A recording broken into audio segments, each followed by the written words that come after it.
حضرت عبداللہ بن عمر رضی اللہ تعالی عنہ سے روایت ہے ان رجلا سأل رسول اللہ صلی اللہ تعالی علیہ وسلم ای الاسلام خیر، کہ ایک شخص نے نبی کریم علیہ الصلوۃ والسلام سے سوال کیا، پوچھا اسلام کا کون سا عمل بہتر ہے؟ قال، آقا کریم علیہ الصلوۃ والسلام نے فرمایا تطعم الطعام وتقرأ السلام علی من عرفت ومن لم تعرف، فرمایا کہ کھانا کھلانا اور ہر مسلمان کو سلام کرنا، چاہے تم اسے پہچانو یا نہ پہچانو، چاہے مسلمان تمہیں جانتا ہو یا نہ جانتا ہو، اسے سلام کرنا۔ اس حدیث میں نبی پاک علیہ السلام نے دو چیزوں کے بارے میں بیان کیا۔ سب سے پہلی بات، یہاں پر سوال کرنے والا کون ہے؟ علماء فرماتے ہیں کہ یا تو سوال کرنے والے حضرت ابو ذر غفاری رضی اللہ تعالی عنہ ہیں یا پھر کوئی نامعلوم شخص ہے۔ تو بہرحال جو بھی ہے صحابی رسول ہے، اس نے نبی پاک علیہ الصلوۃ والسلام سے یہ سوال کیا۔ اس حدیث میں یہ پوچھا کہ کون سا عمل بہتر ہے، اسلام کا کون سا عمل بہتر ہے۔ صحیح بخاری شریف کی حدیث نمبر 11 کے اندر یہ پوچھا گیا تھا کہ ای الاسلام افضل، اسلام کا کون سا عمل افضل ہے یا مسلمانوں میں سے کون زیادہ فضیلت والا ہے۔ یہاں پر یہ پوچھا جا رہا ہے ای الاسلام خیر، اسلام کا کون سا عمل بہتر ہے۔ وہاں افضل کا لفظ، یہاں خیر بہتر کا لفظ، دونوں میں فرق کیا ہے، اس بات کو سمجھیے۔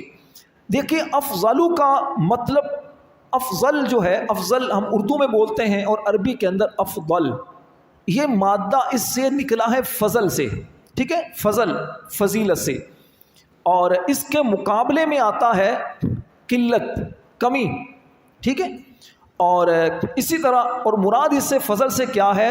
کثرت، ثواب کی کثرت، بہت زیادہ ثواب۔ اچھا، تو اب حدیث نمبر 10 کے اندر جو بیان کیا گیا کہ ای الاسلام افضل، کون سا مسلمان زیادہ فضیلت والا ہے، تو وہاں مطلب یہ ہے کہ مسلمان، کون سا مسلمان ایسا ہے کہ جس کا ثواب زیادہ ہوگا، جسے زیادہ ثواب ملے گا۔ تو وہاں پر یہ بتا دیا گیا من سلم المسلمون من لسانہ و یدہ، کہ جس کی زبان اور ہاتھ سے دوسرے مسلمان سلامت رہیں، اس کے لیے عمل کے اندر ثواب زیادہ ہے۔ اور حدیث نمبر 12 کے اندر فرمایا ای الاسلام خیر، کہ اسلام کا کون سا عمل بہتر ہے یا کون سا مسلمان بہتر ہے، تو یہاں خیرن کا لفظ استعمال ہوا۔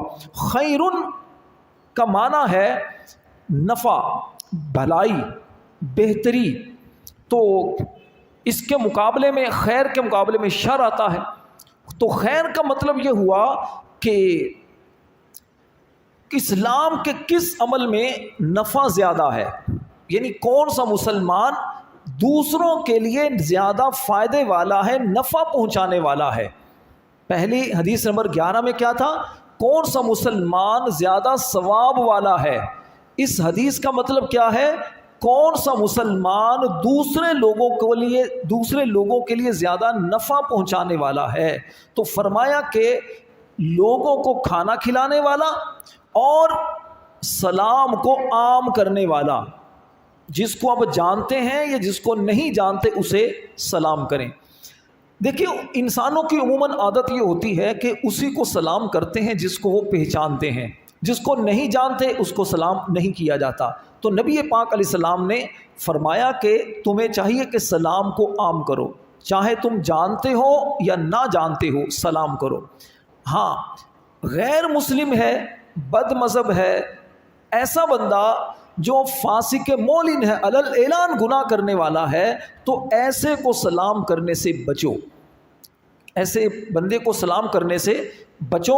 خاص طور پر نبی پاک علیہ السلام نے یہودیوں اور عیسائیوں کو، غیر مسلموں کو سلام کرنے سے منع فرمایا۔ اور ایسے لوگ جن کی بد مذہبی کفر تک پہنچ چکی ہو، جیسے قادیانی ہیں، رافضی ہیں، نیچری ہیں، ٹھیک ہے، اس ٹائپ کے جو لوگ ہیں جو نبی پاک علیہ السلام کو آخری نبی نہیں مانتے یا ضروریات دین میں سے کسی چیز کا انکار کرتے ہیں، قرآن کی گستاخی کرتے ہیں، تو ایسے لوگوں کو سلام کرنا منع ہے۔ سلام کا مطلب کیا ہے؟ سلام کا مطلب یہ ہے کہ جب آپ کسی کو کہتے ہیں السلام علیکم، تو اس کا مطلب یہ ہوتا ہے کہ آپ اس کو یہ کہتے ہیں کہ میرے بھائی، تمہاری عزت، تمہاری جان اور تمہارا مال مجھ پر حرام ہے، یعنی میری ذات سے نہ تمہاری عزت کو نقصان پہنچے گا، نہ تمہارے مال کو نقصان پہنچے گا، نہ ہی تمہاری جان کو نقصان پہنچے گا۔ گویا سلام کرنے والا گارنٹی دے دیتا ہے سامنے والے مسلمان کو، اور اللہ کی بارگاہ میں سلامتی کی دعا کرتا ہے، السلام علیکم، تم پر سلامتی ہو، ورحمت اللہ، اللہ کی رحمت ہو، وبرکاتہ، اور اللہ کی طرف سے تمہیں برکت ملے۔ یہ ہے سلام کرنا۔ اور ظاہری بات ہے یہ بندہ اسی کو کہنا چاہیے کہ جو مسلمان ہو، جو عاشق رسول ہو۔ بد مذہب ہے، گستاخ ہے، تو ایسے بندے کے تو قریب بھی نہیں بیٹھنا چاہیے۔ بلکہ ایک حدیث میں تو یہاں تک ارشاد فرمایا کہ جو تقدیر کے منکر ہیں، تقدیر کے منکر ہیں، فرمایا ان کے ساتھ نہ بیٹھو اور ان کو سلام نہ کرو۔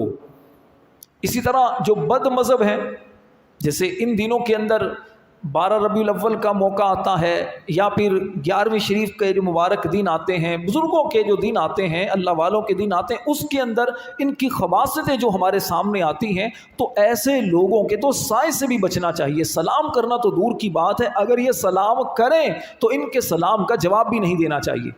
ہاں، اگر فتنے کا خوف ہو، کوئی بڑا ہے، آپ کا سیٹ ہے، کوئی بڑا آدمی ہے، وہ آپ کو، اور ہے بد مذہب، وہ السلام علیکم کہتا ہے، تو پھر احتیاط کا تقاضا کیا ہے؟ آپ کہیں والسلام، یعنی اس نے آپ کو سلام کہا، آپ نے کہا والسلام، یا پھر علیکم کہہ دیں والسلام کی بجائے، بلکہ بہتر کیا ہے؟ اس نے کہا السلام علیکم، آپ کہیں وعلیکم، یعنی جو تم نے مجھے کہا وہ تم پر، ڈائریکٹ ہم اس کو السلام علیکم یا وعلیکم السلام نہ کہیں، لیکن یہ خیال کر لینا چاہیے کہ بندہ کون ہے۔ اچھا، اسی طرح فاسق مولن، یعنی جو علل اعلان گناہ کرنے والا ہے، شراب پینے والا، جوا کھیلنے والا، یا اسی طرح گالی گلوچ نکالنے والا، حرام کھانے والا، رشوت لینے والا، ایسے لوگوں کو بھی سلام کرنے سے بچنا چاہیے۔